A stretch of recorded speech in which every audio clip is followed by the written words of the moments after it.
Halo teman-teman semua, kembali lagi di channel WPU di playlist Belajar Laravel 11 untuk pemula. Dan di episode kali ini, kita akan membahas sebuah problem yang namanya N+1 problem. Ya, inilah sebuah masalah yang sering kali muncul ketika kita membuat sebuah relationship di dalam aplikasi kita. Kan kita tahu di dalam aplikasi kita punya relationship. Ada hubungan atau relasi antara tabel post dan juga tabel user. Ya, kita bisa tahu sebuah postingan itu ditulis oleh siapa, ya, dan sebaliknya kita juga bisa tahu seorang user itu menulis post apa saja. Ya, dengan menggunakan Eloquent itu sangat dimudahkan. Kita tinggal panggil aja relasinya, seperti yang teman-teman lihat di beberapa video sebelumnya. Tapi, melakukan hal seperti itu menimbulkan masalah yang disebut dengan N+1 problem. Kita akan bahas di video kali ini ya. Mulai dari apa itu N+ problem, sampai nanti di akhir bagaimana cara mengatasinya. Supaya kita nggak terjebak melakukan query berulang-ulang sehingga aplikasinya menjadi lambat. Penasaran gimana caranya? Langsung aja kita masuk ke materinya. Oke, jadi untuk cari tahu apa itu masalah N+1,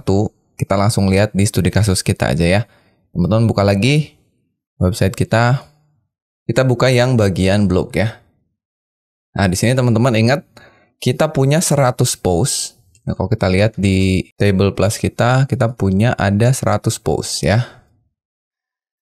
Nah, jadi N+1 problem itu adalah ketika kita terlalu banyak melakukan query. Gara-gara kita melakukan looping. Oke, ini menampilkan seluruh postingan pada blog kita. Ada 100 postingan, tapi di dalamnya kita punya relasi ke tabel lain. Kita bahas dulu yang user ya, kita bahas dulu yang author. Jadi pada saat kita query select bintang from post, itu kan satu query ya. Mau berapapun data yang kita punya, mau 10, mau 100, mau 1000, itu yang dilakukan satu query. Oke, select bintang from post misalnya. Nah, tapi di setiap postnya, kita melakukan query terhadap tabel user. Nah, ini yang jadi masalah. Karena setiap satu kali looping, kita nambah satu query. Tolong carikan nama dari user yang ID-nya berapa. Karena kan kita tahu di tabel post itu nggak ada nama, yang ada hanya ID kan? Nih. Untuk dapetin nama, kita harus query lagi. Makanya ini query 1 kali, query 2 kali, query 3 kali, terus sampai query 100 kali. Makanya disebut N+1. N itu sejumlah data yang kita punya. Padahal harusnya tuh kan enaknya query-nya cuma 2 aja ya. 1 kali query ke tabel post, 1 kali query ke tabel user. 2 kali.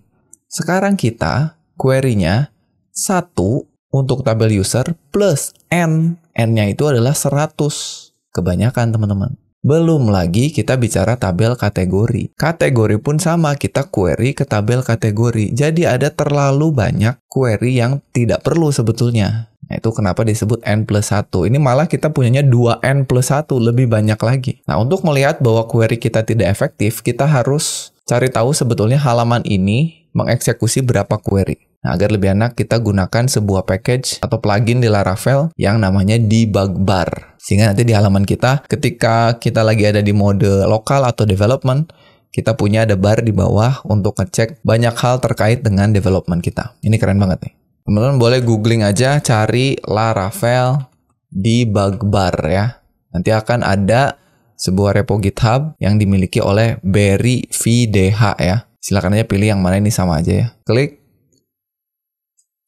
Nanti kita akan diarahkan di reponya ya. Jangan lupa teman-teman kasih star ya, biar bentuk apresiasi buat Mas Barry ini ya. Nah, sekarang cara installnya, coba kita scroll ke bawah.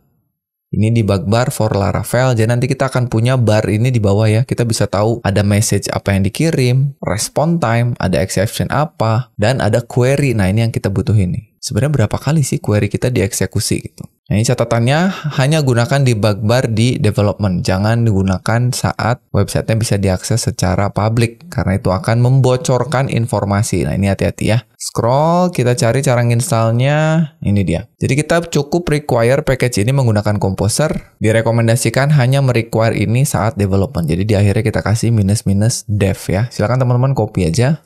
Klik tombol copy to clipboard di sini. Lalu kita buka codingan kita. Ya, ini buka codingan kita. Kita buka terminal. Control backtick. Nah, ini teman-teman ingat kita punya npm run dev, jangan diganggu-ganggu ya. Kita bikin terminal baru aja. Klik tanda plus. Nah, di sini kita paste. Klik kanan. Lalu pencet enter.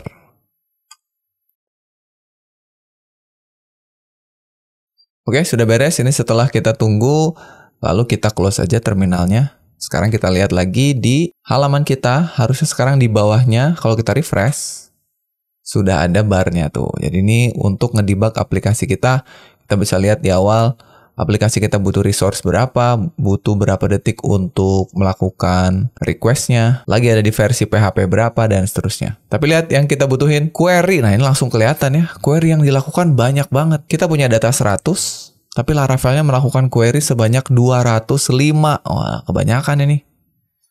Walaupun sebetulnya dari 205 ada 2 atau 3 query yang Laravel lakukan untuk session ya. Jadi ini teman-teman bisa abaikan. Ada 1 untuk session, ini pasti dilakukan. Kita nggak hitung lah ya. 1, terus kalau di paling bawah, ini lihat banyak banget. Di paling bawah ada 3 lagi untuk session. Jadi sebenarnya ada 4 ya yang nggak akan kita hitung. Jadi sebetulnya query kita tuh terjadi sebanyak 201 kali ya. Ingat ini 2n plus 1. N-nya 100 jumlah data. Kita 2 kali melakukan query-nya. Query ke tabel user dan query ke tabel kategori. 100 kali 2 tambah 1. Query dari tabel post. Kebanyakan. Ini bisa kita persingkat. Nah, kalau dari codingannya, teman-teman kita kembali dulu ke codingan kita. Ini kenapa sih bisa terjadi? Kita balik ke routes kita. Kita ke routes. Kita lihat di bagian post. Nah, di sini kita menampilkan semua data. Oke? Yang sebetulnya kalau kita lihat di model, kita buka lagi modelnya ya. App, models, post. Nah, ingat kita punya 2 buah relasi. Kalau kita punya 2 buah relasi, ingat kita jadi punya fitur lazy loading, ya kan? Saat kita mau menampilkan data dari tabel lain yang sudah kita relasikan. Nah, itu namanya lazy loading. Jadi pada saat kita buka view kita, ya kita buka view, resources, views, posts. Nah, ini teman-teman lihat, kita punya, pada saat mau nampilin author dulu aja ya. Kita punya relasi author untuk ngambil username. Padahal kita tahu di tabel post tuh kita nggak punya username. Kita nggak punya name. Karena kita butuh relasi author. Ini author dari mana? Author tuh dari sini. Ya, jadi ini disebut lazy loading. Ketika kita melakukan lazy loading, itu sangat memudahkan kita saat ngoding. Nggak perlu mikirin query-nya. Ya, karena itu sudah dilakukan oleh si Eloquent. Tapi di sisi lain, efek sampingnya adalah kita kena masalah N+1. Gitu. Jadi gimana cara ngatasinnya? Mari kita lihat di dokumentasi. Seperti biasa Laravel itu sudah memberi kita solusi. Ya, coba teman-teman ketik aja N+1. Kalau dicari, kita akan ketemu dengan yang namanya eager loading. Nah, ini kebalikan dari lazy loading. Lazy loading itu loading, ya sesuai namanya ya, loadingnya malas gitu. Kenapa malas? Karena nunggu aja nanti ketika dibutuhin. Lihat, jadi ketika kita lihat di sini, kita nyalakan. Nah, yang pertama dilakukan adalah select bintang from post. Tampilin semua post. Pada saat looping, baru query ke tabel user. Jadi males nanti aja kalau dibutuhin. Query dulu semua, kalau looping baru tampilin. Looping lagi, di bawah sini, tampilin gitu. Nah, sehingga solusinya adalah eager loading. Jadi kita dengan semangat gitu, kita loadingnya di awal. Supaya ini tidak terjadi. Gimana caranya? Sebenarnya gampang banget teman-teman ya. Kita tinggal kasih metode yang namanya with. Ya, sebenarnya video ini bisa selesai hanya dengan 5 menit aja, tapi saya perlu jelaskan dulu problem N+1-nya, supaya kalian nggak mengulang kejadian yang sama. Nih, kalian tinggal nambahin aja with, gitu, saat kita mau memanggil datanya. Udah deh, selesai. Kita coba ke web. Nah, kan di sini kita nulisnya post all. Ya, coba kita masukin dulu ke dalam variabel post deh. Jadi gini kan, post sama dengan post all, kan gitu awalnya ya. Berarti ini kita ganti dengan $post. Ini sama aja nih. Kalau kita balik ke sini, sama aja ya. Nah, teman-teman tahu kan kita bisa ganti dengan get. Ini sama aja. Tapi kalau kita pakai get, artinya kita mau nambahin sesuatu di depannya. Kalau all tuh udah select bintang yang paling simple. Tapi kalau kita mau nambahin, misalnya saya pengen yang tampil adalah yang paling baru. Ini kan yang tampil yang paling lama ya. Kalau saya pengen tampil yang paling baru, misalnya yang paling baru tuh kita lihat di table plus, judulnya apa? Ducimus, ya. Ini yang paling baru judulnya Ducimus, ini ada paling bawah pasti. Tuh. Kalau kita pengen dia ke atas, kita butuh tambahan yang namanya latest. Gini. Nah, latest hanya bisa ditulis ketika kita pakai get di belakangnya. Get-nya sendiri itu sama select bintang from ya. Nah, kalau teman-teman lihat di table plus-nya kan harusnya kalau kita lihat di data paling akhir itu judul tulisannya namanya Ducimus. Ini harusnya ada di paling awal kan. Tapi kalau kita refresh ini bukan ya. Bukan Ducimus yang paling awal. Kenapa? Karena banyak dari tulisan ini dibuat di persis detik yang sama. Pasti Ducimusnya ada di sini nih. Deket-deket sini. Nah, tuh. Ya, karena kalau kita lihat di sini, lihat dibuat di detik yang sama. Jadi kalau dibuat di detik yang sama, ya ini yang akan tampil paling atas. Tapi setidaknya sekarang udah bisa kita kasih latest ya. Intinya, kalau kalian butuh nambahin sesuatu di dalam query, harus pakai get. Tapi kalau mau select bintang biasa aja, cukup pakai all. Nah, sekarang kita tinggal tambahin di depannya with. Lalu kita kasih kurung buka kurung tutup, relasi mana yang mau kita jalankan menggunakan eager loading. Ya, tadi kita mau jalanin si autornya. Jadi autor nggak lagi lazy loading, tapi eager loading tuh ya. Lakukan query dengan eager loading. Coba kita lihat ya, kita ke sini, kita refresh. Lihat, query-nya berkurang 100. Keren banget kan? Yang tadinya 205, sekarang 100. Jadi yang dilakukan adalah select bintang post dulu satu kali, terus dia satu kali melakukan query ke tabel user dengan menggunakan klausulnya where in. Jadi cuma sekali aja. Nah, begitu pula dengan kategori ya. Kalau misalkan kita mau kategori, ini kan kategorinya masih di looping 100 kali juga. Kalau kita pengen kategorinya cuma satu kali, kita tinggal tambahkan satu lagi. Tapi kalau mau nambahin 2 relasi, kalian kasihnya array. Kita kasih array di sini, lalu kita kasih koma. Relasi berikutnya apa? Kategori. Ini harus sesuai dengan relasi yang kita buat di sini. Kita ke sini, lihat sekarang query-nya hanya 6. Yang sebetulnya hanya 3 ya saat session, yang 2 ini enggak.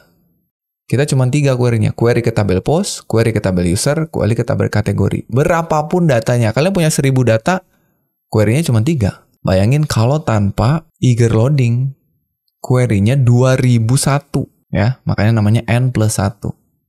Gitu teman-teman. Jadi cara ngakalinnya gampang, sebetulnya tinggal pakai with, lalu dia otomatis akan melakukan eager loading. Nggak males lagi tapi semangat gitu. Sebenarnya ini masih ada problem. Problemnya ketika kita masuk ke salah satu dari penulis atau salah satu dari kategori ya. Ini pun terjadi hal yang sama, query-nya kebanyakan. Jadi kalau misalkan kita klik nama penulisnya, misalkan Mbak Diana ini ya. Ini kan akan muncul 11 artikel yang ditulis oleh penulis yang kita klik tadi. Kalau kita jalankan di bug bar-nya, ini query-nya ada 28. Nah, ini kebanyakan. Kenapa? Karena kalau teman-teman ingat, di dalam query kita di author, nah ini juga kita mau manggil relasi. Jadi ini kebalikannya. Kalau tadi relasinya dari tabel post, ya ada author sama kategori. Nah, untuk yang sekarang ini relasinya dari tabel user. Ada relasi ke post. Nah, juga kebanyakan. Nah, caranya ini kita nggak bisa pakai with, teman-teman ya. Karena ini butuh yang namanya lazy eager loading. Ada di bawah ya. Kalau tadi kan kita lihatnya eager loading, ada di atas ya. Sekarang ini ada di bawah lazy eager loading. Nih, katanya kadang-kadang kita ingin melakukan eager load untuk sebuah relasi setelah parent-nya sudah dipanggil. Nah, ini. Jadi kita udah panggil parent-nya. Sehingga kita nggak bisa sisipkan with. Nah, jadi caranya kita butuh yang namanya load. Tinggal kita load aja. Mau manggil relasi apa yang ada di dalam tabel post-nya. Jadi kalian tinggal tulis di sini, misalkan kita bikin variabel post lagi. Kita ngambilnya $user post. Kita kasih load. Gini. Ini load-nya kategori dan author. Gini. Ya, sehingga ini tinggal kita ganti aja $post ke sini dan ke sini. Ini namanya lazy eager loading. Oke, kalau kita save, kita lihat ya. Sekarang query-nya jadi 7. Jadi hilang 20 query kan. Lumayan ya. Sebelumnya 27, sekarang hanya 7. Hal yang sama juga ketika kita masuk kategori. Nah, lihat nih query-nya kebanyakan. Kita lakukan hal yang sama, ini tinggal kita copy aja. Masuk ke kategori. Terus kita ganti ini jadi kategori. Ya. Tinggal ini kita copy, masukin ke sini ya, post-nya aja. Sudah, kita lihat jadi cuma 7 lagi. Jadi sekarang semua query-nya sudah jauh lebih cepat. Kalau kita ke blog hanya 6, tadinya 200 ya. Kalau kita ke user jadinya hanya 7, ke kategori juga sama, jadinya hanya 7. Keren banget ya. Dan sebetulnya ini bisa lebih enak lagi ngodingnya ya. Teman-teman nggak perlu nulis manual semuanya seperti ini. Kita bisa lakukan secara otomatis di dalam modelnya. Jadi kita nggak perlu satu-satu ya. Caranya adalah, ini kita balikin lagi ya. Sorry teman-teman, kita balikin lagi. Ini kalau mau dijadikan komentar supaya teman-teman ingat, boleh. Ya, paling ini tinggal kita ganti lagi jadi kategori ya. Kategori, ini post. Yang ini kita komentar. Ini kita tulisnya jadi user post. Dan ini juga user post. Nah ya, ini jadi besar lagi query-nya. Dan yang atas juga kita benerin. Yang post mana? Ini ya. Yang post kita komentari. Ini teman-teman boleh kasih post lagi. Post latest. Terus get. Kalau memang mau ngambilnya yang terakhir. Tapi kalau misalkan mau ngambilnya yang paling lama, ya udah kasih all aja, udah aman ya. Ini query-nya jadi boros lagi. Semua jadi boros. Gimana cara ngefektifkannya? Ini kita lihat di sini. Kita bisa lakukan secara default. Mana ya? Nah, ini dia. Eager loading by default. Nah, ini kadang-kadang kita pengen selalu melakukan eager loading pada relationship kita. Caranya kita tinggal tambahkan property $with di dalam model. Kayak gini, ya. Udah deh. Caranya kita tinggal ke model post. Kita tulis protected $with. Lalu relasi mana yang mau kita jalankan sebagai eager loading. Kita kasih author, koma, kategori. Ya, kasih titik koma. Udah beres. Jadi, cukup nambahin satu baris, yang ada di rute kita nggak usah diubah-ubah. Kita lihat. Refresh. Sudah jadi 6. Query-nya masuk ke sini. Jadi 7. Masuk sini. Jadi 7. Gampang banget ya teman-teman ya. Nah, mungkin sekarang pertanyaan teman-teman, kenapa Laravel nggak bikin si eager loading ini jadi default aja? Kan jelas-jelas sangat jauh melakukan optimasi terhadap query kita ya. Nah, itu karena Laravel memberikan kebebasan untuk kita sebagai programmer gimana cara mau melakukan lazy loading atau eager loading. Karena kan sebetulnya kalau kita lihat, lazy loading pun membantu kita sebagai programmer ya. Jadi gampang gitu nulis relasinya. Kalau misalkan kalian yakin atau developernya yakin bahwa lazy loading ini tidak akan mengganggu performance, silakan digunakan. Gitu. Misalnya, kalian cuma butuh ngambil data dari tabel relasi, tapi nggak ada looping. Itu nggak apa-apa, pakai lazy loading aja. Karena N+1 itu akan jadi masalah ketika kita masuk ke dalam looping. Gitu. Makanya, sama Laravelnya dikasih kebebasan. Karena kalau misalkan datanya cuma 1, ya ngapain kita capek-capek pakai eager loading. Karena query-nya jadi nambah, jadi where in. Nih, jadi ada where in-nya. Kalau lazy loading-nya cuma 1, ya nggak perlu. Gitu ya, teman-teman ya. Jadi sekali lagi itu keputusan kalian mau pakai lazy loading silakan. Yang penting tahu konsekuensinya apa. Ya di balik kemudahannya tadi ada harga yang harus kita bayar, yaitu ongkos query-nya yang jadi semakin mahal. Tapi kalau kita pakai eager loading, itu artinya query-nya optimal, ya ongkosnya jadi murah, tapi nulis query-nya di belakang layar jadi kompleks. Itu aja yang harus kalian paham. Ya, nah terakhir nih, kalau misalkan kalian bekerja secara tim, terus kalian pengen memastikan nggak ada satu programmer di tim kalian yang menggunakan lazy loading gitu misalnya ya, kalian bisa jagain aplikasi Laravelnya supaya nggak melakukan lazy loading. Caranya gini, caranya kalian bisa jalanin sebuah exception di dalam service providernya ya. Jadi kalian bisa ke bagian app, terus masuk providers, terus ada app service provider. Jadi ini akan dijalankan ketika aplikasinya jalan ya. Kalian cari method boot, terus kalian jalankan metode ini. Coba kita lihat di sini harusnya ada ya. Kita scroll, dia di paling bawah rasanya. Nah ini, preventing lazy loading. Jadi kalian masukin ke method boot, di dalam app service provider, sebuah metode namanya prevent lazy loading. Cara nulisnya cukup begini aja. Ya, kita taruh di dalam sini.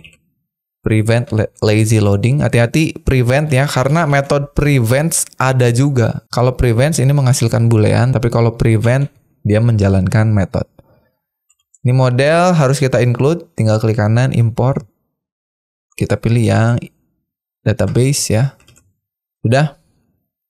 Ini kalau kita jalankan ya nggak akan terjadi apa-apa. Karena kita udah pakai eager loading. Tapi kalau eager loadingnya kita matiin, ini kita matiin. Terus kita jalanin, refresh, error. Tuh. Nanti kalau kalian ngelihat aplikasi kalian ada error, berarti ada nih yang ngejalanin lazy loadingnya. Kita mencoba untuk menjalankan lazy loading untuk relasi author di model post, tapi saat ini lazy loadingnya lagi disable. Nah, jadi kita dikasih tahu ya. Untuk kalau kalian mau seperti itu boleh, ya kalau misalkan mau enggak pun ya nggak apa-apa, tinggal dihapus aja prevent lazy loadingnya. Baik teman-teman, mungkin itu tadi penjelasan mengenai masalah yang sering kali muncul ketika kita melakukan query terhadap relasi database kita. Ya, masalahnya namanya N+1.